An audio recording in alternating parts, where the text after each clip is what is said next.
Hi, this is my entry to the Bangor Bob contest. So let's start with really bad movies. One of them is G.I. Joe.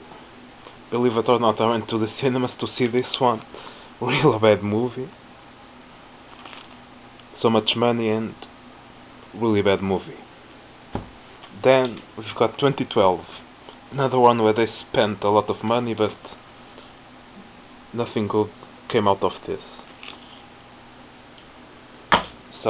Now let's go to the good ones. One of my favorites, Army of Darkness. I've got a couple of releases. I chose this one, the Hong Kong one, because it has the better picture quality on a DVD. And finally, my all-time favorite, Blade Runner.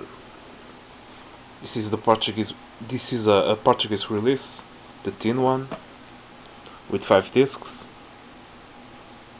Really good one. I also have the Blu-ray, the briefcase. This is the Canadian one. And so,